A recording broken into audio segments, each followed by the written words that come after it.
Hello, good morning दोस्तों। दोस्तों, कल जो हमने वीडियो बनाई थी, यानी जो हमारी लास्ट वीडियो आई थी, उसमें हमने राजस्थान के इतिहास में, मेवाड़ के इतिहास में बप्पा रावल को डिस्कस किया था।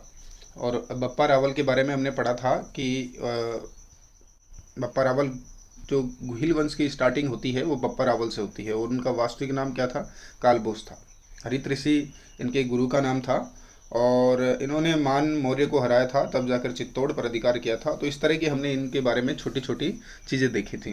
तो आज मैं आपको और थोड़ा एक बार और दोहरान कर देता हूँ, बप्पा रावल से लेकर के गुहिल वंश तक की छोटी सी जानकारी आप लोगों को प्रोवाइड करवाता हूँ। उसके बाद में हम कंटिन्यू मेवाड़ ख़त्म करेंगे, ठीक है। सबसे पहले हम देख लेते हैं कि जो उदयपुर, स्पेशली मेवाड़, या जो मेवाड़ का इलाका था उसे उदयपुर, उदयपुर वाला इलाका ही मेवाड़ कहलाता था स्पेशली। यानी जिसे मेदपाट भी कहते थे, जिसे सीवी भी कहते थे, जिसे प्रागवाट भी कहते थे, ठीक है। तो ये मेवाड़ के प्राचीन नाम है, मेदपाट, प्रागवाट, सीवी जनपद। और मुख्य रूप से जो इलाका था मेवाड़ का वो उदयपुर था। इस क्षेत्रफल पर इनका देखो, मेदपाट जो नाम है इसके पीछे भी एक कारण है, या इस एरिया का जो मेवाड़ नाम है इसके पीछे एक बहुत बड़ा कारण है। इसमें एक कारण ये है कि इस क्षेत्र पर पहले मेद, यानी मेव या मेर जाति का अधिकार रहने से इसका नाम मेदपाट या मेवाड़ पड़ा था, ठीक है दोस्तों। तो मेदपाट या मेवाड़ नाम रहने के पीछे थी यहाँ की मेव जाति या मेर जाति जो रहा करती थी। जब से राजधानी उदयपुर नगर में हुई तब से मेवाड़ के स्थान पर उदयपुर राज्य का भी प्रयोग होने लगा था। राजपुताने के संपूर्ण इतिहास में मेवाड़ या उदयपुर का इतिहास ही इतना बड़ा है कि आप सोच सकते हैं कि मेवाड़ का इतना डिस्क्रिप्शन में दिया हुआ है, इतने सारे राजा महाराजा सम्राट लोग आएंगे, तो उन सभी का हमें अध्ययन करना है। यानी इसी का सिलेबस मेन इंपॉर्टेंट रोल रखता है आपके राजस्थान की हिस्ट्री में। और बात यह है कि मेवाड़ ने इतने छोटे से समय में, जितने वर्षों तक उस समय के सबसे अधिक संपन्न मुगल साम्राज्य का जो मुकाबला किया था, यानी सामना किया था, ऐसे जो किस्से होते हैं ना, ऐसी हिस्ट्री के बहुत कम किस्से मिलते हैं जिन किस्सों में एक छोटा सा साम्राज्य एक बहुत बड़े साम्राज्य के सामने आता है, और इतिहास उसी का लाजवाब बनता है जो एक छोटा सा साम्राज्य एक बहुत बड़े पहाड़ जैसे साम्राज्य का सामना करता है और वहाँ अपने आप को साबित करता है, ठीक है। इतिहास उन्हीं लोगों को बनता है। अब देखिए दोस्तों, स्पेशली जो मेवाड़ में है गुहिल वंश का वर्चस्व रहा है। तो सबसे पहले हम गुहिल वंश के बारे में पढ़ेंगे। गुहिल वंश की 24 शाखाएं थी, और यहाँ पर जो राजस्थान में ही नहीं है ऐसा कि गुहिल वंश का शासन राजस्थान में रहा है, बल्कि यहाँ आसपास के जो इलाके हुआ करते थे, हमारे राजस्थान के आसपास के इलाके, उन सब में भी गुहिल वंश का शासन पहले रहा था, ठीक है। अब यहाँ देखिए, मोहनत नैन सिंह ने, मोहनत नैन सिंह ने जो है, जो मारवाड़ के प्रसिद्ध इतिहासकार हैं, पहली बात तो ये जानिए कि मोहनोत नैनसी कौन है। तो मोहनोत नैनसी एक मारवाड़ के प्रसिद्ध इतिहासकार हैं जिन्होंने गुहिलों की 24 शाखाओं का जिक्र किया है। इन 24 शाखाओं का जिक्र किसने किया है? मोहनोत नैनसी ने किया है। और उन्होंने अपनी ख्यात लिखी हैं। ख्यात यानी ऐसी कविता टाइप की कुछ बोलियां लिखी जाती थी, तो उन्हें ख्यात कहते थे।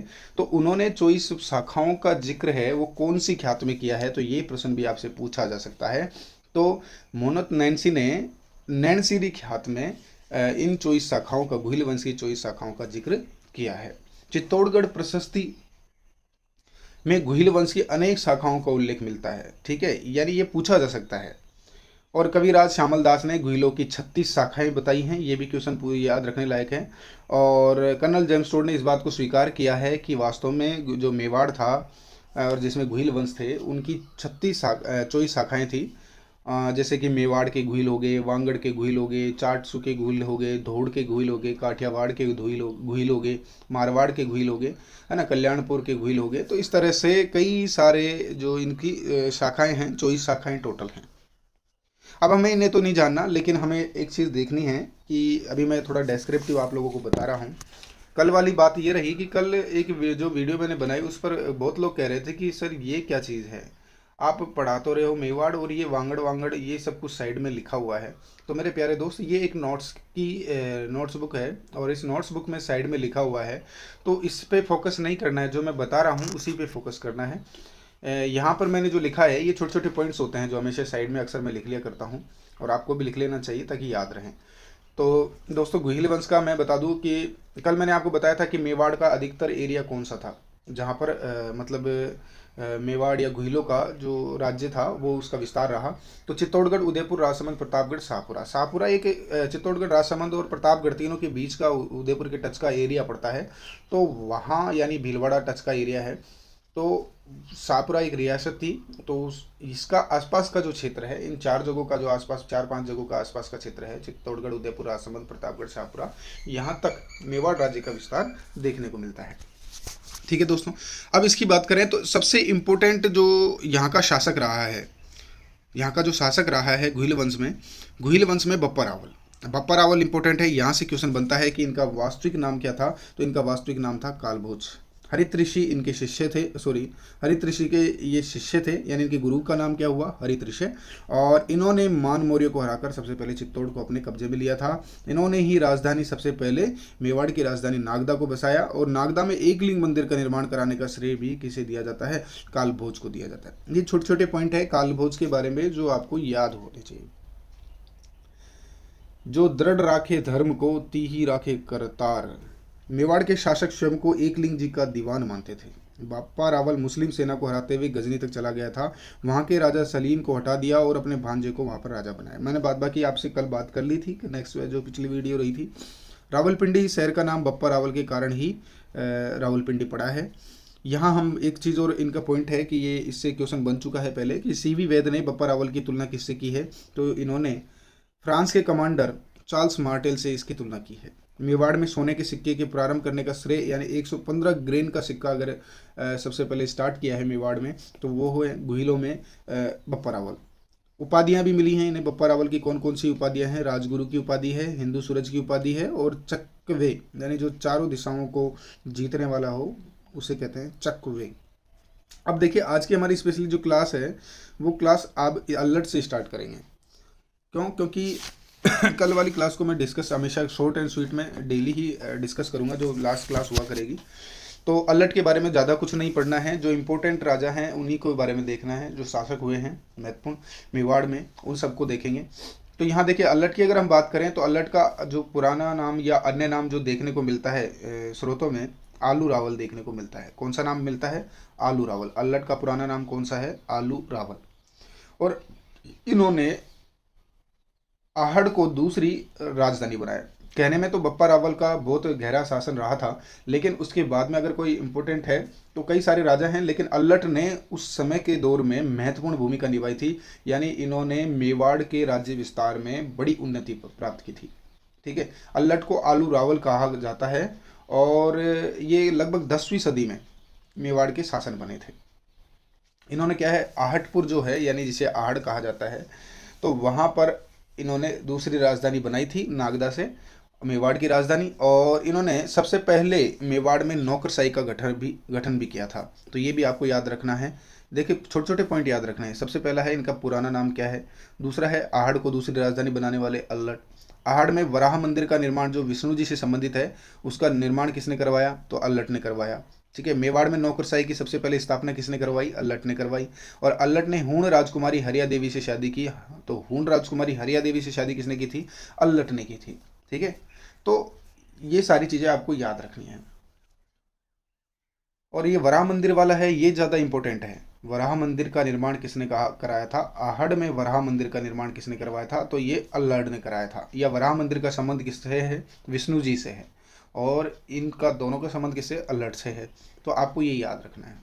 अब बात करते हैं इस इम्पोर्टेंट की कि जैत्र सिंह पर मैं डायरेक्ट क्यों जा रहा हूँ, क्योंकि अल्लट के बाद में नरवान भी आया है, शक्ति कुमार, सामन सिंह भी आया है, कुमार सिंह भी आया है, लेकिन वहाँ से क्वेश्चन अभी तक तो कोई बना नहीं है और शायद ही बनेगा, क्योंकि इतना इम्पोर्टेंट रोल उनका नहीं रहा है। अब देखते हैं, हम जैत्र सिंह को पढ़ते हैं। जैत्र सिंह का जो शासन का राज्य का जो टाइम रहा है 1213 से लेकर के 1250 तक। देखिए जैत्र सिंह के समय पर ये कुमार सिंह के वंशज थे जैत्र सिंह। और इनके समय पर क्या है, जो महाराणा जैत्र सिंह है, कुमार सिंह के समय पर महाराणा जैत्र सिंह हैं, ये थोड़े से पावरफुल हुए। और इन्होंने दिल्ली के सुल्तान जो इल्तुतमिश हैं, दिल्ली के जो सुल्तान उस टाइम पर थे इल्तुतमिश, इनसे सॉरी, इनसे पंगा लिया, तो इनसे इन्हें इनका झगड़ा हुआ। और ये समथिंग इसकी डेट मानी जाती है 1222 से 1229 तक। ठीक है, तो इस डेट के बीच में इन्होंने इल्तुतमिश से युद्ध किया और इसमें जैत्र सिंह जीत गया था। इल्तुतमिश को हरा दिया था, दिल्ली के सुल्तान को इन्होंने हराया था। और इस युद्ध को इतिहास में भूताला के युद्ध के नाम से जाना जाता है, भूताला का युद्ध। ठीक है, और इसमें हालांकि नागदा में बहुत ज़्यादा नुकसान हुआ था। और आज जो हम चित्तौड़गढ़ देखते हैं, चित्तौड़गढ़ काफ़ी पावरफुल एरिया है, जहाँ मतलब मजबूती मानी जाती है, किले के अंदर भी मजबूती मानी जाती है। या फिर यूँ कहें कि जो मेवाड़ की राजधानी है, तो सबसे सुरक्षित राजधानी चित्तौड़गढ़ को माना जा सकता है। जयसिंह सूरी के ग्रंथ हम्मीर मदमर्दन, इनका एक ग्रंथ है जयसिंह सूरी का, हम्मीर मदमर्दन, भूताला युद्ध की जानकारी आपको देता है। तो हमें ये सब क्वेश्चन पूछा जा सकता है कि भूताला युद्ध का जो वर्णन है वो किस ग्रंथ में मिलता है, हम्मीर मदमर्दन में, या फिर किसकी पुस्तक में मिलता है, किसके ग्रंथ में मिलता है? तो ये जयसिंह सूरी की पुस्तक में या ग्रंथ में मिलता है। जैत्र सिंह का शासन काल मध्यकालीन मेवाड़ का एक स्वर्ण काल के रूप में याद किया जाता है। क्योंकि उस टाइम पर इन्होंने काफ़ी कुछ विस्तार किया और विकास भी किया। राज्य विस्तार के साथ साथ में वहाँ की मूलभूत जो चीज़ें थी, सुरक्षा थी, उस पर भी इन्होंने ध्यान दिया था। तो इसीलिए इसे मेवाड़ के इतिहास का स्वर्ण काल भी माना जाता है। इसके बाद में देखिए दोस्तों, इसको मेवाड़ का स्वर्ण काल कहने वाले जो इतिहासकार हैं, उनका नाम था डॉक्टर दशरथ शर्मा। डॉक्टर दशरथ शर्मा ने ही इन्हें मध्यकालीन मेवाड़ का स्वर्ण काल कहा था।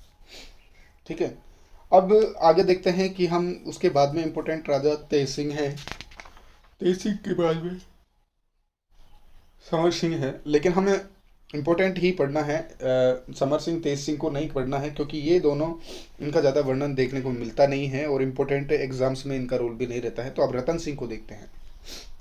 देखिए रतन सिंह, अगर आपने इतिहास को इस नज़र से पढ़ लिया, जैसे मैं पढ़ा रहा हूँ उसके हिसाब से पढ़ लिया है, यानी इम्पोर्टेंट राजाओं को पढ़ा है, तो ये है कि सुनिश्चित है कि जो बिगिनर होगा या जो थोड़ा मतलब मीडियम लेवल का स्टूडेंट होगा, तो उन सभी की तैयारी एक प्रॉपर तरीके से हो जाएगी। यानी एक बार में हिस्ट्री देखने में काफ़ी डिफ़िकल्ट लगती होगी, लेकिन ये बहुत ईजी गोइंग होने वाली है। आप एक बार वीडियोस को 2-3 बार रिवाइज भी करेगा तो आपको कंप्लीट याद हो जाएगी। रतन सिंह की बात करें तो 1302 से और 1303 के बीच में रावल रतन सिंह का शासनकाल माना जाता है। अब इतना छोटा सा शासनकाल है, लेकिन इस दौरान जो घटनाएं हुई हैं वो काफ़ी बड़ी बड़ी हुई हैं। तो इसमें मैं स्टोरी सुनाता हूँ आपको। देखिए जैत्र सिंह के वंशज थे समर सिंह, और समर सिंह के 2 पुत्र हुए थे, रतन सिंह और कुंभकर्ण। ठीक है, तो इनमें से क्या हुआ था, कुंभकर्ण था जो तो नेपाल चला गया था, और इन्होंने नेपाल जाकर के गुहिल वंश के नींव डाली थी। वहाँ पर गुहिल वंश की शासन की नींव नेपाल में जाकर डाली थी। और रतन सिंह था जो मेवाड़ का राजा बन गया।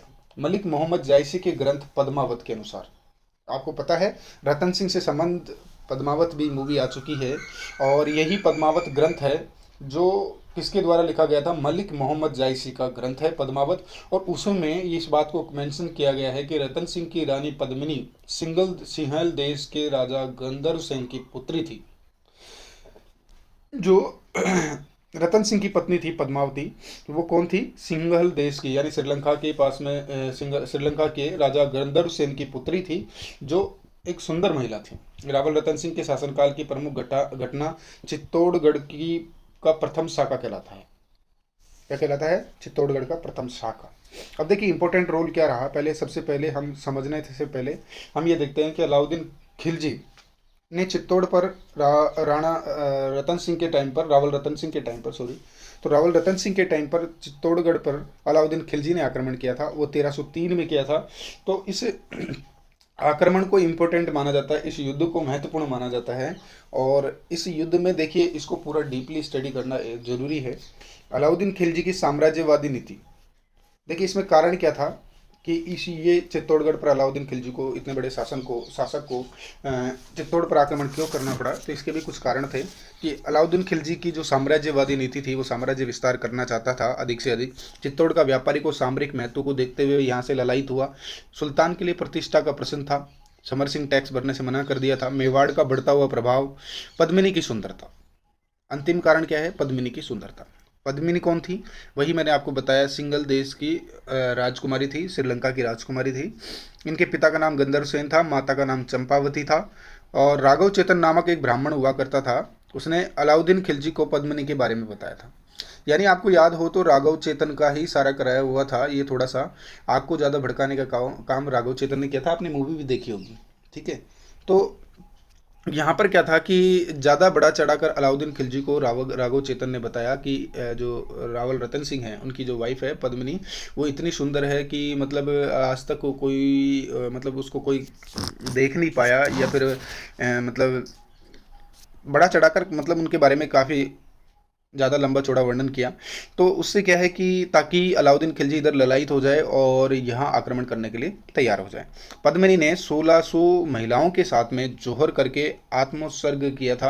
यानी पद्मिनी ने, जो शाका जिसको कहा जाता है, कि पद्मिनी ने क्या किया था, सबके साथ में 1600 महिलाओं के साथ में एक साथ में जोहर कर लिया था, ठीक है।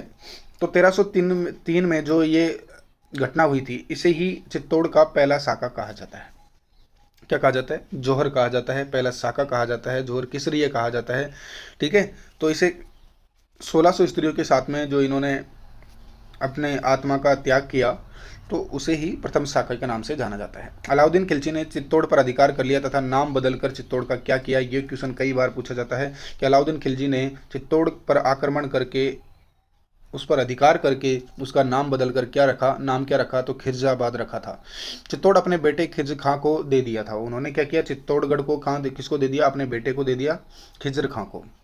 और खिज्र खां ने गंभीरी नदी के पर पुल बनवाया था। खिज्र खां ने यहाँ पर मकबरे का निर्माण कराया। इस मकबरे के फारसी लेख में अलाउद्दीन खिलजी को ईश्वर की छाया तथा संसार का रक्षक बताया गया है। जो यहाँ मकबरा है, खिज्र खां का जो मकबरा है, खिज्र खां ने जो गंभीरी नदी पर पुल बनाया, यहाँ पर एक मकबरा भी बनाया गया है। और इस मकबरे में लिखा गया है कि अलाउद्दीन खिलजी है जो ईश्वर की छाया है तथा संसार का रक्षक है। थोड़े दिनों के बाद चित्तौड़ मालदेव सोनगरा को दे दिया गया। मालदेव सोनगरा को मूछाड़ा मालदेव भी कहा जाता है। तो दोस्तों, इतिहास में मूछाड़ा मालदेव कौन है? तो मालदेव सोनगरा है। ये भाई हैं जो कि क्या हैं? मूछाड़ा मालदेव। अब देखिए, गोरा और बादल का भी अगर कभी भी जिक्र आए महाराणा रावल रतन सिंह का, और उसमें गोरा और बादल की बात नहीं हो, तो गोरा और बादल इस साके में लड़ते हुए मारे गए थे। अलाउद्दीन खिलजी ने चित्तौड़ में 30,000 लोगों का कत्लेआम किया था। मलिक मोहम्मद जायसी की पुस्तक थी पद्मावत, जो कि अवधी भाषा में लिखी गई थी, 1540 में लिखी गई थी, ठीक है। और जेम्स टोड तथा मुणत नैन्सी ने भी इस कहानी को स्वीकार किया है कि सूर्यमल मिश्रण ने इस कहानी को, देखिए ये क्वेश्चन कई बार पूछा जाता है कि किस किस ने स्वीकार किया है, किस किस ने स्वीकार नहीं किया है। तो इसके बारे में हम आपको क्लियर कर देते हैं कि जेम्स टोड और मुहणत नैन्सी ने तो इसे स्वीकार किया है। सूर्यमल मिश्रण ने इस कहानी को स्वीकार नहीं किया है, अस्वीकार किया है। अमीर खुसरो की पुस्तक खजाइन उल फुतू तारीख अलाई में चित्तौड़गढ़ आक्रमण का वर्णन भी देखने को मिलता है। रावल उपाधि का प्रयोग करने वाला अंतिम राजा कौन था? तो वो रावल रतन सिंह था। गोरा बादल का बलिदान हमें ये सिखाता है कि जब देश पर आपत्ति आए तो प्रत्येक व्यक्ति को अपना सर्वस्व न्यौछावर कर देना चाहिए। तो ये तो चीज़ हो गई एक्स्ट्रा, है ना। तो हमने डिस्कस किया कि रावल रतन सिंह के बारे में कि अलाउद्दीन की महत्वाकांक्षाओं की वजह से और उसकी साम्राज्यवादी नीति की वजह से एक इतना बड़ा भयंकर आक्रमण हुआ, और उस युद्ध के बीच में रानी पद्मावती ने भी अपना एग्जाम्पल पेश किया, अपनी वीरता को पेश किया, अपने जौहरता को पेश किया, और उन्होंने 1600 महिलाओं के साथ में अपना आत्मोत्सर्ग किया। तो ये बहुत बड़ी घटना है। और मालदेव सोनगरा के बारे में भी आप याद कर लीजिएगा कि मालदेव सोनगरा को क्या कहा जाता है। तो मालदेव सोनगरा है जिसको बाद में इसका दिया गया था, मतलब ये चित्तौड़ का जो एरिया है वो समला दिया गया था। तो मालदेव सोनगरा को मूछाला सोनगरा भी कहा जाता है, मूछाला मालदेव भी कहा जाता है। तो आपको ये लगभग ये सारी चीज़ें याद रखनी चाहिए।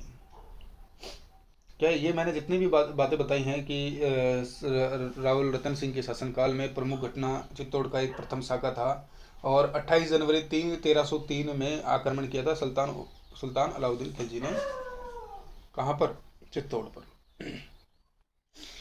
तो इसमें कोई ज़्यादा ऐसी गंभीर बात नहीं है, कि सिंपल सी बात है कि भाई सबसे पहले हुआ क्या कि जो रावल रतन सिंह था वो समर सिंह के दो पुत्र थे, रावल रतन सिंह और कुंभकर्ण।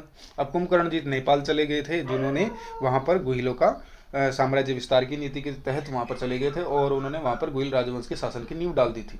अब रतन सिंह मेवाड़ का राजा बना था। मलिक मोहम्मद जायसी के ग्रंथ में भी लिखा गया है कि रतन सिंह की रानी पद्मिनी जो थी वो सिंगल देश की राजकुमारी थी, गंधर्व सेन की पुत्री थी। और सबसे पहली इंपॉर्टेंट घटना है रावल रतन सिंह के टाइम की, कि वहाँ पर जो चित्तौड़गढ़ प्रथम शाखा वाली घटना है वो घटित हुई है। और दिल्ली के सुल्तान जो अलाउद्दीन खिलजी हैं, उन्होंने 28 जनवरी 1303 में आक्रमण किया और रावल रतन सिंह को मतलब हरा दिया। और हराने के बाद में जो पद्मावती का जो मोहम्मद जायसी का जो ग्रंथ है, उसके अनुसार हम ये चीज़ देखते हैं कि उसमें लिखा गया है कि रानी पद्मिनी ने अपने दुर्ग की वीरांगनाओं के साथ में 1600 वीरांगनाओं के साथ में एक जौहर का काम किया था, तो उसे राजस्थान का प्रथम शाखा कहा जाता है। ये इंपॉर्टेंट काम है, ठीक है। और मालदेव सोनगरा को मूछाला मालदेव भी कहा जाता है। गोरा बादल जो कि घोड़े थे, इनकी मौत हो गई थी। और ये सब चीज़ें हैं। इसके अलावा ज़्यादा इंपॉर्टेंट तो यही है कि रावल उपाधि को प्रयोग करने वाला अंतिम राजा भी कौन था? रावल रतन सिंह था। अब इसके बाद में हम सीधा पढ़ेंगे महाराणा हम्मीर, क्योंकि अब रावल की उपाधि समाप्त हो चुकी है, अब महाराणा की उपाधि शुरू हो जाएगी। अब देखिए यहाँ पर 1326 से लेकर के 1364 तक महाराणा हम्मीर का शासन रहा है। तो 1326 में सिसोदिया शाखा के राणा हरि सिंह के पुत्र राणा हम्मीर ने चित्तौड़गढ़ पर वहाँ के राजा जैसा यानी मालदेव सोनगरा के पुत्र को हराकर अपना अधिकार कर लिया था। यानी जैसा एक राजा था और उस जैसा को हरा करके महाराणा हम्मीर ने वहाँ पर अपना क्या कर लिया था? शासन स्थापित कर लिया था। तो बनवीर सोनगरा को हराया था उन्होंने, मालदेव सोनगरा के बेटे को। मालदेव सोनगरा उस टाइम जीवित था, बनवीर सोनगरा भी जीवित था, उन दोनों को हराया था और मेवाड़ का शासक बना था, ठीक है।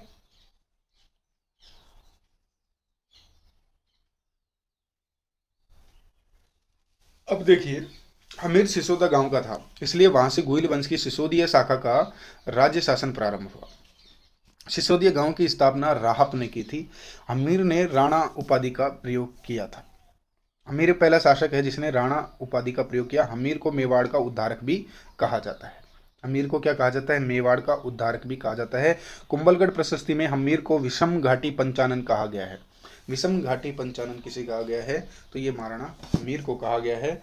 और ये किसमें कहा गया है? कुंभलगढ़ प्रशस्ति में कहा गया है विषम घाटी पंचानन। और इसका अर्थ होता है विकट आक्रमणों में सिंह के समान। यानी विषम घाटी पंचानन, जो कठिन परिस्थितियां होती हैं उसमें शेर के समान हमीर को बताया गया है कुंभलगढ़ प्रशस्ति में। उसके बाद में देखिए महाराणा हमीर ने दिल्ली के सुल्तान मोहम्मद बिन तुगलक ने के चित्तौड़ पर आक्रमण को विफल किया था।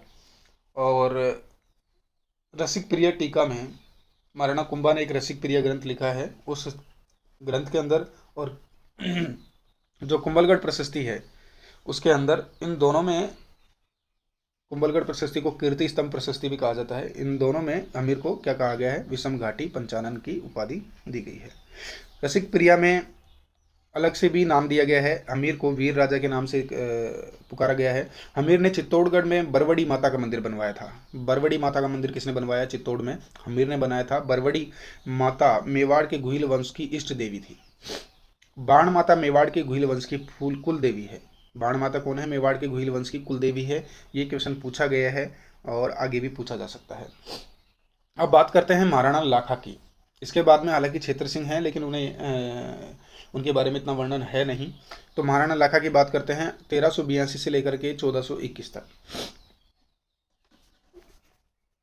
देखिए इंपॉर्टेंट तो बहुत सारी चीज़ें हो सकती हैं, लेकिन जो मैंने यहाँ पॉइंट बनाए हुए हैं ये ज़्यादा इंपॉर्टेंट है। उदयपुर में जावर की खान, यानी चांदी की जो खान है उसे जावर की खान कहते हैं, उदयपुर में है। और एक बंजारे ने पिछोला झील उदयपुर का निर्माण करवाया था। घुमक्कड़ व्यापारी था जिसने पिछोला झील का निर्माण करवाया था उदयपुर में। और पिछोला झील के पास में एक नटनी का चबूतरा है। नटनी का चबूतरा पिछोला झील के पास में है। और कुंभाहाड़ा नकली बूंदी की रक्षा करते हुए मारा गया। नकली बूंदी की रक्षा करते हुए मारा गया।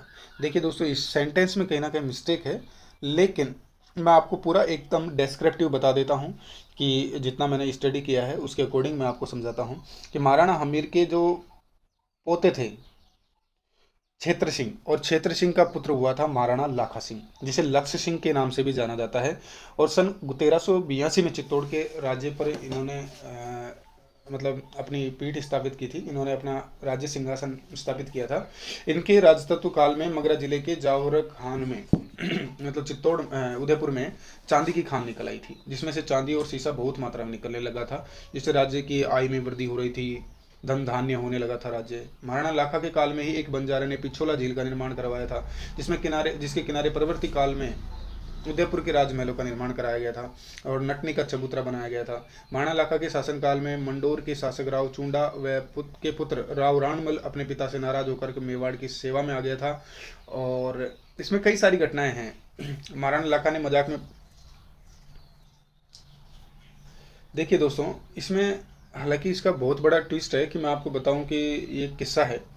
महाराणा लाखा के शासनकाल में मंडोर के शासक राव चूंडा का पुत्र राव रणमल अपने पिता से नाराज हो गया था उस टाइम पे, और वो मेवाड़ की सेवा में आ गया था वहां से, ठीक है, मंडोर से।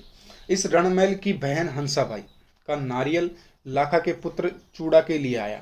नारियल, पहले नारियल भेजा जाता था, तो हंसाबाई ने राव चूड़ा के लिए नारियल भेजा था, जो कि महाराणा लाखा सिंह का पुत्र था। दरबार में उस समय चूड़ा मौजूद ही नहीं था, दरबार में उस समय चूड़ा तो था ही नहीं, अब ये नारियल किसको दिया जाए। राणा लाखा ने मजाक में पूछा कि इस समय हमारे जैसे बूढ़े के लिए नारियल किसने भेजा है। तो मजाक मजाक में उन्होंने हालांकि बेटे के लिए भेजा था, लेकिन महाराणा लाखा सिंह ने पूछ लिया कि भाई ये जो नारियल भेजा है ये कि हमारे इस बुढ़ापे में किसने भेजा है और कौन भेजेगा। ये बात जब महाराणा लाखा के बड़े पुत्र राव चूड़ा ने को पता चली, तो उसने स्वयं हंसाबाई से विवाह करने से मना कर दिया। यानी हंसाबाई से हालांकि चूड़ा का ब्याह होने वाला था, लेकिन उसने इस बात से नाराज होकर शादी से मना कर दिया। आए हुए नारियल को लौटाना संभव नहीं था, अतः राणा लाखा से हंसाबाई का विवाह इस शर्त पर हो गया कि अब जब भी मेवाड़ का कोई भी उत्तराधिकारी बनेगा वो हंसाबाई का पुत्र ही होना चाहिए, चूड़ा नहीं होना चाहिए। तो चूड़ा ने राज्य सिंहासन ग्रहण न करने की भीष्म प्रतिज्ञा की एवं मेवाड़ के शासक हंसाबाई के पुत्र की पूरी सहायता करने का वचन भी दे दिया उस समय पर। तब जाकर महाराणा लाखा का वृद्धावस्था में मंडोर के राव राणमल राठौड़ की बहन हंसाबाई के साथ विवाह हुआ, और लाखा के बड़े पुत्र चूड़ा ने मेवाड़ का राज्य हंसाबाई की होने वाली संतान को देने की भीष्म प्रतिज्ञा की थी। इसलिए मेवाड़ का भीष्म, राजस्थान का भीष्म किसको कहा जाता है, तो ये दोनों कहा जाता है किसको, महाराणा राव चूड़ा को कहा जाता है, ठीक है। तो इन्होंने इतनी बड़ी शपथ ली थी कि अपना जो साम्राज्य है वो उनको दे दिया था, हंसाबाई के पुत्र के लिए वचनबद्ध हो गए थे। इसलिए राजकुमार चूड़ा को मेवाड़ का भीष्म पिता की संज्ञा दी जाती है। और रघुकुल में या तो रामचंद्र ने अपने मतलब जो हमारे राम भगवान थे उन्होंने ऐसा उदाहरण दिखाया था, या फिर राव चूड़ा ने ऐसा एग्जाम्पल दिया है, ठीक है। हंसाबाई ने मोकल को जन्म दिया था, राणा मोकल हुआ हंसाबाई के। और फिर महाराणा लाखा की जैसे मृत्यु हुई तो चूड़ा ने मोकल को राज्य सिंहासन पर बिठा दिया था। और राजकुमार चूड़ा के त्याग से प्रसन्न होकर के उनके पिता महाराणा लाखा ने राव चूड़ा को मोकल का संरक्षक बनाया और नियम बना दिया कि आगे से मेवाड़ के महाराणाओं के सभी पट्टे और संदो परवानों पर राजकुमार चूड़ा व उसके वंशजों के भालों के निशान की छाप अंकित होगी। तो ये इतना बड़ा ऐतिहासिक वर्णन है इसका। लेकिन दोस्तों अब हमें सिर्फ और सिर्फ ये चीज़ें देखनी है कि मामला किस तरह से था। मामला देखिए जरा, यहीं ये 3-4 टॉपिक पॉइंट लिखे हुए हैं, यहीं पर घूमता फिरता सा मामला है। एक तो मेवाड़ में राणा लाखा और उसका पुत्र था राणा चूड़ा। इधर मारवाड़ में चूड़ा का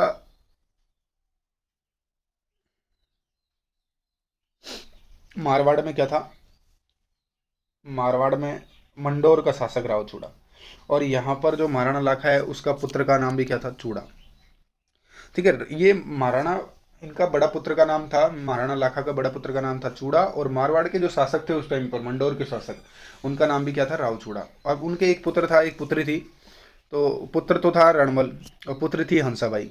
इधर मेवाड़ में महाराणा लाखा के पुत्र का नाम था राव चूड़ा, रिश्ता आना था राव चूड़ा के लिए, नारियल भेजा गया यहाँ मारवाड़ से राव चूड़ा के लिए हंसाबाई का। लेकिन यहाँ पर क्या हुआ कि राव चूड़ा इस बात से नाराज हो गए जब इनके पिताजी ने मजाक मजाक में ये कहा कि इस बुढ़ापे में कौन नारियल भेजेगा। तो उस घटना से नाराज होकर के इन्होंने क्या कहा कि इन्होंने विवाह नहीं किया। अब वो नारियल मान सम्मान रखने के लिए, इन्होंने मारवाड़ का मान रखने के लिए उस विवाह प्रपोजल को एक्सेप्ट किया, और एक्सेप्ट करने के बाद में महाराणा लाखा ने विवाह किया हंसाबाई से। लेकिन इस शर्त पर विवाह हुआ, दोनों साम्राज्यों में इस संधि इस बात पर हुई, या विवाह का जो समझौता है वो इस बात पर हुआ कि जो भी हंसाबाई का पुत्र होगा वही इस मेवाड़ का उत्तराधिकारी बनेगा। लेकिन इसी दौरान अपना परिचय देते हुए, अपना मतलब अपनी इम्पोर्टेंस से दिखाते हुए राव चूड़ा ने ये कह दिया कि भाई जो भी मेवाड़ का बिल्कुल हंसाबाई का जो भी पुत्र होगा वो मेवाड़ का शासक बनेगा। मैं खुद इसकी मतलब प्रतिज्ञा लेता हूँ, मैं खुद उसको इस सिंहासन पर बिठाऊंगा। तो इसीलिए मारवाड़ का या मेवाड़ का भीष्म किसे कहा जाता है, तो इसे राव चूड़ा को कहा जाता है। तो ये आप लोगों को याद रखना है, बहुत ही ज़्यादा इम्पोर्टेंट है। अब देखिए, मारवाड़ के राजा चूड़ा की बेटी हंसाबाई की शादी, मैंने ये सारी चीज़ें आपको बता दी है। चूड़ा को इस बलिदान के कारण कई विशेषाधिकार भी दिए गए थे। अब विशेषाधिकार मैंने बताया ना आपको, महाराणा लाखा सिंह जब मरा था तो उसने उसकी इस त्याग समर्पण की जो गुणवत्ता है या उसके जो गुण हैं, इनसे प्रभावित होकर के उन्होंने उसे कुछ और अन्य मतलब कुछ राइट्स दे दिए, अलग से कुछ अधिकार दे दिए थे। जैसे मेवाड़ के 16 प्रथम श्रेणी ठिकानों में से 4 चूड़ा को दे दिए गए। इनमें सलूम्बर उदयपुर भी शामिल था। पहला तो ये। दूसरा, सलम्बर का सामंत मेवाड़ का सेनापति होगा। सलूम्बर का सामंत मेवाड़ के राजा का राज तिलक करेगा। राणा की अनुपस्थिति में सलूम्बर का सामंत राजधानी संभालेगा, और मेवाड़ के सभी कागज पत्रों पर राणा के साथ सलूम्बर का सामंत भी हस्ताक्षर करेगा। मेवाड़ के प्रशासन में सलूम्बर का क्या महत्व था, तो इस चीज़ पर मैं आप लोगों को एकदम डेस्क्रिप्टिव बताऊंगा। हरावल सेना की सबसे अगली कुंडी जो टुकड़ी हुआ करती थी, जब भी सेना युद्ध के लिए चला करती थी, प्रस्थान करती थी, तो हरावल किसे कहते थे? जो अगली अगली फ्रंट वाली टुकड़ी हुआ करती थी उसे कहते थे हरावल, और जो लास्ट वाली टुकड़ी होती थी उसे कहते थे चंदावल। ठीक है। अब महाराणा लाखा के बाद में आया महाराणा मोकल। महाराणा लाखा के बाद में कौन आया? महाराणा मोकल। अब महाराणा मोकल कौन है?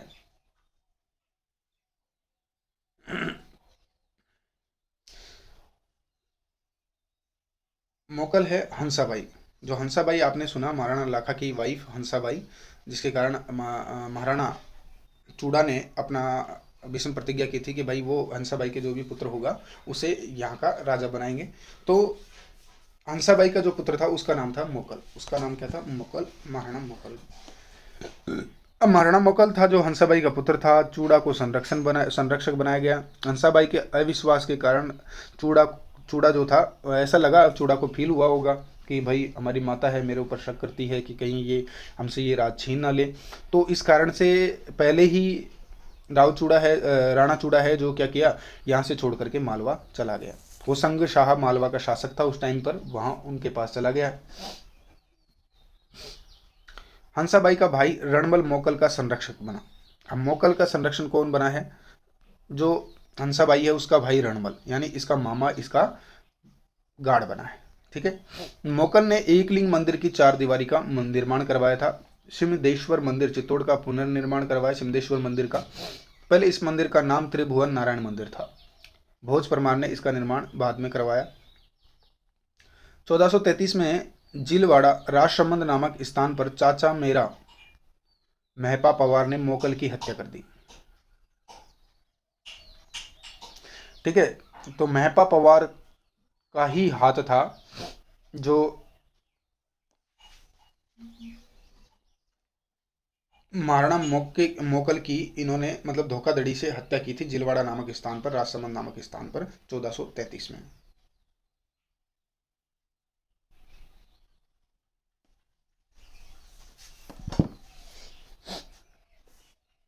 अब आगे चलते हैं कि महाराणा कुंभा के बारे में डिस्कस करते हैं। महाराणा कुंभा, महाराणा मोकल की हत्या होने के बाद में महाराणा कुंभा चित्तौड़ के शासक बने थे, और ये रणमल कुंभा का संरक्षक था। महाराणा कुंभा कौन था? रणमल का संरक्षक था। कुंभा ने रणमल की सहायता से अपने पिता की हत्या का बदला लिया था। महाराणा मोकल इनके फादर थे, तो इन्होंने रणमल की सहायता से जो महाराणा खेता के पासवान के पुत्र चाचा और मेरा थे ना, जिन्होंने इनकी महपा पवार था, महपा पवार ने चाल चली थी मोकल को मारने में, तो इन्होंने मोकल से बदला लिया था, किसके साथ में, रणमल के साथ में मिलकर के।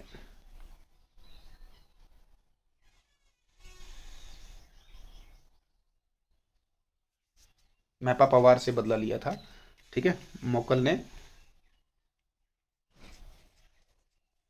देखिए महाराणा कुंभा ने मोकल जो अपना पिता था उसकी मौत का बदला महपा पवार से, जो रणमल था, मतलब महाराणा मोकल का संरक्षक था रणमल, यानी इसके मामा भांजे थे दोनों, तो मामा के साथ में मिलकर के इन्होंने महपा पवार से महाराणा मोकल की मौत का बदला लिया था। मेवाड़ दरबार में रणमल का प्रभाव बढ़ गया तथा उसने सिसोदियों के नेता राघव देव की हत्या करवा दी, जो कि चूड़ा का भाई था। हंसाबाई ने मालवा से चूड़ा को वापस बुलाया, फिर हंसाबाई ने ही मालवा से बुला लिया है चूड़ा को, ठीक है। हंसाबाई इसकी माँ है, सौतेली माँ है। भारमली की सहायता से रणमल को मार दिया गया। रणमल का बेटा जोधा भाग गया तथा बीकानेर के पास काहुनी गांव में शरण ले ली। चूंडा ने मंडोर मारवाड़ी की राजधानी पर अपना अधिकार कर लिया। आवल बावल की संधि एक बहुत इंपॉर्टेंट है। 1453 में आवल बावल की संधि कुंभा और जोधा के बीच में हुई। इस संधि द्वारा मारवाड़ जोधा को वापस दे दिया गया और सोजत पाली को मारवाड़ व मेवाड़ की सीमा बनाया गया। जोधा की बेटी संगार कंवर की शादी कुंभा के बेटे रायमल के साथ की गई। इसके बाद में एक इंपॉर्टेंट घटना है महाराणा कुंभा के टाइम की, सारंगपुर का युद्ध 1437। ये महाराणा कुंभा और महमूद खिलजी जो कि मालवा का शासक था उस समय पर, इन दोनों के बीच में हुआ सारंगपुर का युद्ध 1437 में। इसका कारण ये रहा इस युद्ध के पीछे कि महमूद खिलजी ने मोकल के हत्यारों को शरण दी थी और इससे नाराज हो गए थे महाराणा कुंभा। कुंभा जीत गया था इस युद्ध में और इस तथा जीत की युद्ध याद में ही विजय स्तंभ जो आज चित्तौड़गढ़ किले में बना हुआ है, इसको बनवाया गया था महाराणा कुंभा के द्वारा। चंपानेर की संधि भी एक इंपॉर्टेंट रोल है उस समय पर 1456 में, और ये कुतुबुद्दीन शाह गुजरात के शासक और महमूद खिलजी मालवा शासक दोनों के बीच में हुई थी और उद्देश्य दोनों का ये था कि दोनों मिलकर के महाराणा कुंभा को हराएंगे। चंपानेर की संधि। एक बदनौर का युद्ध हुआ, तो बदनौर का युद्ध 1457 में हुआ। बदनौर भीलवाड़ा में पड़ता है और बदनौर के युद्ध में कुंभा ने दोनों को एक साथ हरा दिया था। यानी ये बदनौर का युद्ध पता है किससे हुआ? गुजरात और मालवा के शासक दोनों ने जब चंपानेर संधि की थी, दोनों ने मिलकर के जब कुंभा पर आक्रमण किया, तो इस युद्ध को बदनौर का युद्ध कहा जाता है। कुंभा ने सिरोही के सहमल देवड़ा को हराया था, सहसमल देवड़ा को हराया था। अब नागौर में दो तरह का सिस्टम चल रहा था, दो शाखाएं थी नागौर के अंदर। एक तो शम्स खां की शाखा और एक मुजाहिद खां की शाखा थी। कुंभा ने सहायता दी थी किसको? शम्स खां को। और मुजाहिद खां था जो कि इनके एंटी था और ये मालवा के शासक का सपोर्टर था, तो इस वजह से कुंभा ने इसे मुजाहिद खां को हरा करके यहाँ से हटा दिया था, दूर किया था। स्थापत्य कला की बात करें तो महाराणा कुंभा को राजस्थान की स्थापत्य कला का मेनली जनक कहा जाता है।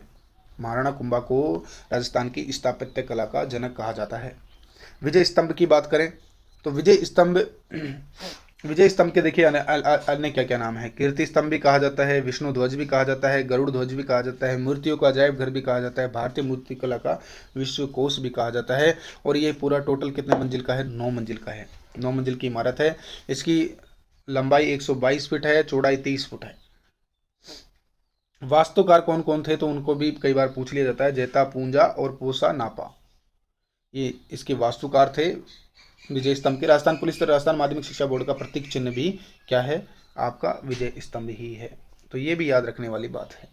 वीर सावरकर के संगठन अभिनव भारत का प्रतीक चिन्ह भी यही था। राजस्थान की पहली इमारत जिस पर डाक टिकट जारी किया गया तो वो भी विजय स्तंभ के नाम से ही जारी किया गया था। जो जेम्स टोड ने विजय स्तंभ की तुलना किससे की है? कुतुब मीनार से की है। फर्ग्यूसन ने विजय स्तंभ की तुलना रोम के टार्जन टावर से की है और स्वरूप सिंह ने इसका पुनर्निर्माण करवाया था। विजय स्तंभ की 8वीं मंजिल पर कोई मूर्ति नहीं है। 3री मंजिल में 9 बार अरबी भाषा में अल्लाह लिखा हुआ है। कीर्ति स्तंभ प्रशस्ति के लेखक थे अत्रि महेश, ये इंपॉर्टेंट है। किले कवि राजा श्यामल दास जी की पुस्तक वीर विनोद के अनुसार, कवि राजा श्यामल दास की पुस्तक वीर विनोद के अनुसार कुंभा ने मेवाड़ के 84 किलो में से 32 किलो का निर्माण करवाया था। कितना? 84 में से 32 किलो का निर्माण कुंभा ने करवाया था। अब कुंभलगढ़ कहाँ है? राजसमंद में है और इसका वास्तुकार कौन था? मंडन था। और इस किले को मारवाड़ का सीमा प्रहरी किला भी कहा जाता है। कुंभलगढ़ के दुर्ग को क्या कहा जाता है? मारवाड़ का सीमा प्रहरी कहा जाता है। इसका सबसे ऊंचा महल कटारगढ़ है, जो कुंभा का निजी आवास हुआ करता था। कुंभलगढ़ किले का वर्णन आप लोगों को याद होना चाहिए कि इसमें कौन सी चीज़ कहाँ है, और हो सके तो एक बार आप लोगों को घूमकर भी आना चाहिए। इसे मेवाड़ की आंख कहा जाता है। कटारगढ़ दुर्ग को क्या कहा जाता है? मेवाड़ की आंख कहा जाता है, जहां पर कौन रहा करता था? राणा कुंभा, महाराणा कुंभा रहा करता था। कुंभलगढ़ प्रशस्ति का लेखक अत्रे महेश। इस प्रशस्ति में कुंभा को धर्म व पवित्रता का अवतार कहा गया है। अचलगढ़ दुर्ग कहाँ है? सिरोही में बनाया महाराणा कुंभा ने। 1452 में कुंभा ने इसका निर्माण करवाया। बसंती दुर्ग, मचान दुर्ग और भोमट दुर्ग सिरोही में बनाए गए हैं। 2 दुर्ग तो बसंती दुर्ग और मचान दुर्ग।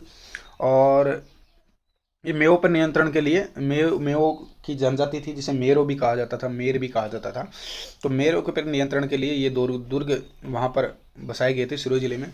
भोमट दुर्ग है, भील जनजाति पर नियंत्रण के लिए बनाया गया था। चित्तौड़गढ़, अचलगढ़ व कुंभलगढ़ में कुंभ स्वामी विष्णु जी के मंदिर बनवाए गए हैं। चित्तौड़गढ़ में श्रृंगार चंवरी मंदिर भी किसने बनवाया था? महाराणा कुंभा ने बनवाया था। रणकपुर जैन मंदिरों का निर्माण 1439 में धरणक शाह में करवाया गया। इनमें चौमुखा मंदिर सबसे प्रमुख मंदिर माना जाता है। देखिए, रणकपुर के जैन मंदिरों में जो चौमुखा मंदिर है, इसके वास्तुकार कौन थे? इसके वास्तुकार थे दीपाक। इसमें भगवान आदिनाथ की मूर्ति है, जो जैन भगवान हैं या जैन इष्ट हैं आदिनाथ, तो उनकी छवि, उनकी मूर्ति जो है चौमुखा मंदिर में मिलती है। और इसमें 1444 स्तंभ है, इसलिए इसे स्तंभों का अजायब घर भी किसे कहा जाता है? रणकपुर के जैन मंदिर में चौमुखा मंदिर को स्तंभों का अजायब घर कहा जाता है। जैन स्तंभ की बात करें, जैन कीर्ति स्तंभ की बात की जाए तो 12वीं शताब्दी में जीजा शाह, एक जैन व्यापारी है जीजा शाह, बकेरवाल ने बनवाया था जैन कीर्ति स्तंभ। चित्तौड़गढ़ के किले में 7 मंजिला इमारत है। इसे आदिनाथ स्मारक भी कहा जाता है, क्योंकि ये जैन इष्ट आदिनाथ को समर्पित है। कुंभा के साहित्य की नज़र से अगर देखें तो ये भी इम्पोर्टेंट है। कुंभा एक अच्छा संगीतज्ञ था, वह वीणा बजाता था और संगीत गुरु कहा जाता है उन्हें सारंग व्यास का। उनकी कई सारी पुस्तक भी हैं और कई सारे लेख भी हैं। उन्हें उपाधियाँ भी दी गई है। सुधा प्रबंध, कामराज रतिसार, इसके 7 भाग हैं। संगीत सुधा और संगीत मीमांसा और संगीत राज, ये पुस्तक इन्होंने लिखी हैं। इसके 5 भाग्य हैं। संगीत राज काफ़ी इम्पोर्टेंट है। और पाठ्य रतन कोश, गीत रतन कोश, नृत्य रतन कोश, वाद रतन कोश और अगला है आपका गज रतन कोश। जयदेव की गीत गोविंद व रसिक प्रिया नाम से टीका लिखी। जयदेव की गीत गोविंद पर रसिक प्रिया नाम से टीका लिखी महाराणा कुंभा ने। कुंभा ने सारंगदेव की संगीत रत्नाकार पर टीका लिखी। कुंभा चंडी शतक पर टीका लिखने वाले थे, बाणभट्ट। चंडी शतक की रचना किसने की थी? बाणभट्ट ने। कुंभा मेवाड़ी, कन्नड़ और मराठी भाषाएं जानते थे। कुंभा ने 4 नाटकों की रचना की है। उनके दरबार में भी कुछ विद्वान हुआ करते थे, उनका नाम था जैसे कानव्यास, मेहा, मंडन। ठीक है, इनकी पुस्तक भी इंपॉर्टेंट है। कानव्यास की है एक लिंग महा में। ठीक है, इसमें कुंभा वेद, स्मृति, मीमांसा, उपनिषद, व्याकरण, साहित्य और राजनीति में बड़े निपुण थे, इस बात की जानकारी मिलती है एक लिंग महात्म्य से। मेहा, इसमें तीर्थमाला नाम की एक पुस्तक लिखी है। मंडन ने वास्तुकार, देव मूर्ति प्रकरण, राज वल्लभ, रूप मंडन, कोदंड मंडन, ठीक है, धनुष वगैरह के बारे में है, तो इन सब के बारे में भी लिखी है। नाथा, ये मंडन का भाई था, जो वास्तु मंजूरी बुक लिखी है इन्होंने। ये दरबारी कवियों की बात चल रही है। गोविंद था, मंडन का बेटा था। द्वार दीपिका, उद्धार धोरिणी, कलानिधि, सार समुच्चय, ये सभी इन्होंने अपनी पुस्तक बनाई है। रमाबाई, कुंभा की बेटी, अपने पिता की तरह संगीत में रुचि रखती थी। वागीश्वरी की उपाधि इन्होंने मिली है, इसे जावर क्षेत्र भी दिया गया था। तिला भट्ट, हीरानंद मुनि, सोमदेव, सोम सुंदर, जयेश्वर, भुवन कीर्ति, ये सारे जैन मुनि थे 9 से लेकर के 12 तक, और ये महाराणा कुंभा के दरबारी विद्वान थे। कुंभा ने जैनों का तीर्थ यात्रा कर हटा दिया था। उपाधियां देखिए महाराणा कुंभा को क्या क्या उपाधि मिली हैं। हिंदू सुल्तान, मुस्लिम सेना को हराने के कारण। अभिनव भट्टाचार्य, संगीत के कारण। राणा रासो, साहित्य के कारण। हाल गुरु, पहाड़ी किले जीतने के कारण। चाप गुरु, धनुष कला के कारण। परम भागवत, विष्णुगुप्त के कारण। आदि विराग, गुजर प्रतिहार। कुंभा की हत्या उसके बेटे उदा ने कुंभलगढ़ के किले में ही कर दी थी। अब देखिए दोस्तों, अब कौन आता है, अब आता है महाराणा कुंभा के बाद में आता है आपका महाराणा रायमल। अब महाराणा उदा ने हत्या की है, लेकिन हम रायमल को क्यों पढ़ रहे हैं? क्योंकि इंपॉर्टेंट लाइन उदा के बारे में सिर्फ यही है कि इन्होंने किले के अंदर अपने फादर की हत्या कर दी थी। महाराणा कुंभा की हत्या के बाद उनके पुत्र उदा ने मेवाड़ के सिंहासन पर अधिकार किया था, और इसकी सूचना उदा के भाई रायमल को ईडर में मिलते ही वह अपने कुछ साथियों के साथ मेवाड़ के लिए रवाना हो गया। जैसे रायमल को ये सूचना मिलती है तो रायमल क्या करता है, अपने सेनापति ईडर को लेता है और उसके साथ में मेवाड़ आ जाता है। जावर में उसके साथ कई सरदार और आगे, और एक जावर में ही दाड़िमपुर नाम का एक स्थान पड़ता है, तो वहाँ पर इन दोनों भाइयों में युद्ध चला और इन्होंने उदा को हराया, और उदा को हराने के बाद में ये कुंभलगढ़ आ गए और कुंभलगढ़ में इन्होंने अपना साम्राज्य स्थापित कर लिया। ठीक है, अब देखो उदा के बारे में एक दोहा और प्रसिद्ध है, काफी अच्छा दोहा है कि उदा बाप ने मारी जे लिखिया लाभे राज, देश बसायो राम रायमल, सरयो ने एको काज। उदा बाप ने मारी जे लिखिया लाभे राज, देश बसायो रायमल, सरयो ने एको काज। ठीक है, ये एक कहावत प्रसिद्ध है, दोहा प्रसिद्ध है। देखिए अब रायमल के बारे में स्पष्ट बिंदु क्या क्या मिल सकते हैं। रायमल एक लिंग मंदिर का वर्तमान स्वरूप इन्होंने बनवाया है। रानी श्रृंगार कंवर ने घोसुंडी में बावड़ी का निर्माण करवाया। घोसुंडी अभिलेख देखिए, संस्कृत भाषा, ब्राह्मी लिपि और डी.आर. भंडारकर ने इसे पढ़ा था। दूसरी शताब्दी ईसा पूर्व का अभिलेख है। राजस्थान में वैष्णव धर्म की जानकारी देने वाला सबसे प्राचीन अभिलेख कौन सा है, तो वो घोसुंडी अभिलेख है। भागवत धर्म संस्कृत भाषा से संबंधित लेख है। ठीक है, घोसुंडी अभिलेख। अब पृथ्वीराज के बारे में देख लेते हैं कि रायमल का सबसे बड़ा बेटे का नाम क्या था, पृथ्वीराज। रायमल के सबसे बड़े बेटे का नाम था पृथ्वीराज, और इसे उड़ना राजकुमार भी कहा जाता था। अपनी रानी तारा के नाम पर अजमेर किले का नाम बदलकर इन्होंने, पृथ्वीराज ने क्या किया था, तारागढ़ दुर्ग बना दिया था, यानी उस दुर्ग का नाम क्या रखा, तारागढ़।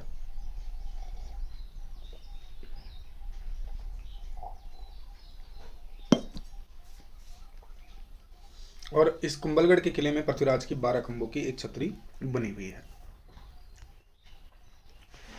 जयमल की बात करें तो यह सोलंकियों के खिलाफ लड़ता हुआ मारा गया था जयमल। अब आते हैं मोस्ट इंपोर्टेंट, जहां से क्वेश्चन उठाए जाते हैं, राणा सांगा। 1509 से लेकर के 1528 तक राणा सांगा यानी संग्राम सिंह जिनका नाम था, अन्य नाम, और ये रायमल का पुत्र था। अपने भाइयों के साथ विवाद होने पर श्रीनगर अजमेर के करमचंद पवार के पास इन्होंने शरण ली थी। रायमल की मृत्यु के बाद सांगा मेवाड़ का शासक बना था।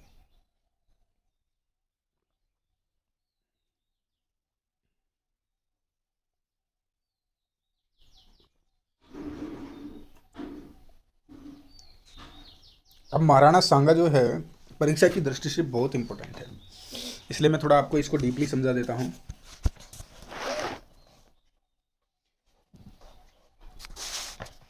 इनका जन्म, जो राज्याभिषेक से क्वेश्चन पूछा जाता है कि इनका राज्याभिषेक कब हुआ, तो इनका राज्याभिषेक हुआ 1509 में। ठीक है, इनके मतलब जो महाराणा कुंभा है उनके बड़े पुत्र थे, एक तो रायमल और जयमल,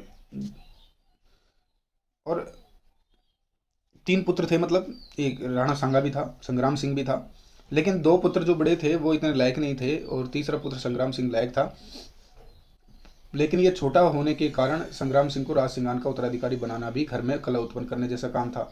तो इसी असमंजस में रायमल शायद उत्तराधिकारी के प्रश्न पर निर्णय नहीं ले पाए होंगे। महाराणा सांगा के राजयोग की प्रबल संभावना किसी ज्योतिषी ने भी पहले बता दी थी, यानी भविष्यवाणी की थी इनके बारे में। अब देखिए, इब्राहिम लोदी से इनका युद्ध हुआ, जिसे खातोली का युद्ध कहा जाता है। महाराणा सांगा की इंपोर्टेंट लड़ाइयाँ देख लेते हैं। तो खातोली का युद्ध हुआ 1517 में, इब्राहिम लोदी, दिल्ली के शासक इब्राहिम लोदी और महाराणा सांगा के बीच में 1517 में। और इसके अलावा एक बाड़ी का युद्ध है जो धौलपुर में हुआ, ये इब्राहिम लोदी और राणा सांगा के बीच में 1518 में। और इन दोनों युद्ध में कौन जीता, एक और युद्ध है महमूद खिलजी से हुआ, जो मालवा का उस टाइम में शासक था, महमूद खिलजी द्वितीय। गागरोन का युद्ध हुआ 1519 में झालावाड़ में, और इन तीनों युद्धों के अंदर कौन जीता था? महाराणा सांगा जीता था। इसने सबको हरा दिया था। गागरोन का किला उस समय चंदेरी के मेदिनी राय के पास में हुआ करता था। गागरोन का किला उस समय चंदेरी के मेदिनी राय के पास था। इधर ईडर रियासत की बात करें, गुजरात के ईडर रियासत की बात करें तो भारमल और रायमल। इधर तो रायमल था जो मेवाड़ का शासक था, और इधर भारमल था जो कि मुजफ्फर शाह गुजरात का शासक बन गया था ईडर रियासत में, गुजरात में। अब बयाना के युद्ध की बात की जाए तो बयाना का युद्ध 16 फरवरी 1527 को लड़ा गया बाबर और महाराणा सांगा के बीच में। ये लड़ाई बहुत ज़्यादा प्रसिद्ध है, इसे याद रखना आवश्यक है, जिसमें सांगा की जीत हुई। इस समय किले का रक्षक मेहंदी बाबर का ख्वाजा था। किले का रक्षक का क्या नाम था? मेहंदी। बाबर ने मोहम्मद सुल्तान मिर्जा के नेतृत्व में सेना भेजी थी, और खानवा का युद्ध हुआ 17 मार्च 1527 को। वीर विनोद के अनुसार, वीर विनोद के लेखक हैं श्यामल दास, 16 मार्च। भाई वीर विनोद ग्रंथ में 16 मार्च ये डेट बताई जाती है खानवा के युद्ध की, और वैसे 17 मार्च है 1527। बाबर ने जिहाद की घोषणा की थी, जिसे एक धर्म युद्ध की संज्ञा दी जाती है, जिहाद शब्द को। बाबर ने शराब न पीने की कसम खाई थी। बाबर ने मुस्लिम व्यापारियों से तमगा कर हटा दिया था। सांगा ने राजस्थान के सभी राजाओं को पत्र लिखकर युद्ध में सहायता के लिए बुलाया था, जिसे पाती परवन की घटना कहा जाता है। आमेर, आमेर पर शासन था किसका? पृथ्वीराज का, महाराणा सांगा के समय। मारवाड़ पर किसका था? गांगा राजा का बेटा मालदेव का शासन था। बीकानेर पर कल्याणमल का शासन था। मेड़ता पर बीरमदेव, चंदेरी पर मेदिनी राय, वांगड़ पर उदय सिंह, और देवलिया पर बाघ सिंह, और सलूम्बर पर रतन सिंह चुंडावत। ठीक है। चित्तौड़गढ़ में जो सादड़ी एरिया है वहाँ झाला अज्जा का राज्य था। मेवात में हसन खां मेवाती, और ईडर में भारमल का और इब्राहिम लोधी का छोटा भाई महमूद लोधी। सांगा युद्ध में घायल हो गया, महाराणा सांगा युद्ध में घायल हो गया। सादड़ी के झाला अज्जा ने युद्ध का नेतृत्व किया। बाबर युद्ध जीत गया और उसने गाजी की उपाधि धारण की थी। यानी खानवा का जो युद्ध हुआ था वो काफ़ी इंपॉर्टेंट हुआ था। इसमें महाराणा सांगा की हेल्प के लिए बहुत सारे राजा आए थे, लेकिन फिर भी यहाँ पार नहीं पड़ पाई, और सांगा युद्ध में घायल हो गया था। और फिर उसके बाद में क्या है, बाबर युद्ध जीत गया, और उसने इस युद्ध के बाद में, खानवा के युद्ध के बाद में, गाजी की उपाधि धारण कर ली थी। बसवा दौसा जो इलाका है, यहाँ पर राणा सांगा का इलाज किया गया। इरिच एमपी, यहाँ पर राणा को जहर दे दिया गया। कालपी, यहाँ पर राणा सांगा की मृत्यु हो गई। ये 3 इंपॉर्टेंट स्थान हैं जहाँ कुछ घटनाएं घटित हुई हैं। मांडलगल भीड़वार, यहाँ पर महाराणा सांगा की छतरी है। खानवा युद्ध के कई कारण हैं, ये भी जानना जरूरी है। बाबर ने सांगा पर बचत भंग का आरोप लगाया था। महत्वाकांक्षाओं का टकराव हो रहा था बाबर और सांगा में। दोनों ही चाहते थे अपने राज्य विस्तार को आगे से आगे बढ़ाना। राजपूत अफगान मैत्री, हसन खां मेवाती, महमूद लोधी, मतलब जो राजपूतों का और मुसलमानों की जो मित्रता थी, मतलब जो मेओ की जो मित्रता थी, उसकी वजह से ही ये भी कहीं ना कहीं कारण बना। सांगा ने सल्तनत के क्षेत्रों पर अधिकार कर लिया था, ये भी एक कारण है खानवा युद्ध का। सांगा की हार के भी कारण है कई सारे। सांगा की सेना में एकता नहीं थी। एक तो इतने सारे राजा हो गए कि अब सब पावरफुल स्वयं को समझने लगे थे, तो वो मतलब एकता नहीं हो पाई, क्योंकि सेनाएं अलग अलग नेतृत्वों में लड़ रही थी। बाबर का तोपखाना, बाबर ने इसमें तोपखाने का भी प्रयोग किया था। बाबर की तुलगुमा युद्ध पद्धति का प्रयोग किया गया।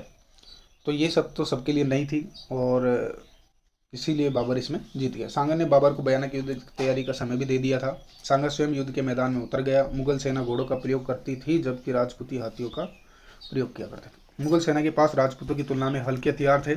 सांगा के साथ उसके साथियों ने विश्वासघात किया था तथा बाबर से मिल गए थे, जैसे रायसिंह का सलहदी तंवर तथा नागौर के खानजादे मुसलमान, ये सब दोनों बाबर से मिल चुके थे।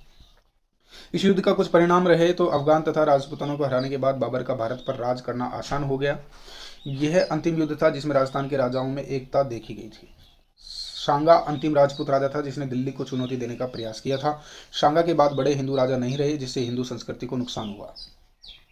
राजपूतों की सामरिक कमजोरियां उजागर हो गई, और इस युद्ध के बाद मुगलों की राजपूतों के प्रति भविष्य की नीति निर्धारित की गई थी। अतः अकबर ने युद्ध के स्थान पर मित्रता की नीति अपनाई थी। उपाधियां तो सांगा को उपाधि दी गई हिंदू पद की और सैनिकों का भग्नावशेष की उपाधि दी गई थी। 80 घाव जिनके शरीर पे थे। बाबरनामा के अनुसार राणा सांगा के अधीन 7 राजा, 9 राव और 104 सरदार थे। महमूद खिलजी द्वितीय को पकड़ने के कारण सांगा ने हरिदास चारण को 12 गांव दिए थे। सांगा के बड़े बेटे भोजराज की शादी मीराबाई के साथ हुई थी। सांगा के बाद रतन सिंह मेवाड़ का राजा बना। उसकी मृत्यु के बाद विक्रमादित्य को शासन सौंपा गया था। अब देखिए दोस्तों, इसमें अभी शायद मेवाड़ कंप्लीट हुआ नहीं है, अभी तो मेवाड़ में बहुत कुछ बाकी है, और फिर हम नेक्स्ट क्लास में मेवाड़ को कंप्लीट कर लेंगे जहाँ तक है, और मैं आप लोगों को नोट्स भी प्रोवाइड करवा दूँगा। आज के लिए सिर्फ इतना ही काफ़ी है। आगे हम महाराणा सांगा के बाद में इसको कंटिन्यू करेंगे विक्रमादित्य से। ठीक है दोस्तों, मिलते हैं नेक्स्ट वीडियो में। जब तक के लिए नमस्कार।